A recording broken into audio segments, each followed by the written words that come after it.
Message à tous ceux qui créent du contenu mais qui ne font pas de prospection ou inversement, vous perdez des résultats. Je le dis clairement, simplement, vous perdez des résultats si aujourd'hui tu crées du contenu mais que tu ne fais pas de prospection alors que tu fais de la prospection mais tu ne crées pas de contenu.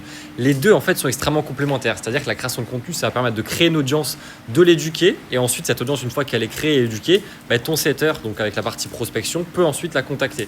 Et par contre si à l'inverse tu fais de la prospection et pas de création de contenu, en fait tu vas avoir beaucoup plus de leads froids et les leads froids c'est forcément beaucoup plus dur à closer et tu te prives d'une audience qualifiée qui te découvre et surtout d'une chose extrêmement puissante, d'un narratif extrêmement puissant les prochaines années qui est le personal branding. Le personal branding passe avant tout par la création de contenu. Il y a très peu de personal branding qui sont créés sans création de contenu. Donc la création de contenu, c'est juste la base pour ensuite pouvoir développer une personal branding, réussir à faire de la prospection. Enfin, il y a plein de raisons de faire de la création de contenu, mais ce n'est pas l'objet de cette vidéo. Donc aujourd'hui, ne réfléchis pas en est-ce que je fais ça ou ça. Fais plutôt les deux, parce qu'aujourd'hui, c'est pas très dur de réussir à faire les deux. C'est juste une bonne organisation, ou alors si t'as pas le temps, tu as juste à commenter team et je te trouve une petite solution en privé pour pouvoir t'aider à créer du contenu, à prospecter sans que ce soit à toi de passer du temps.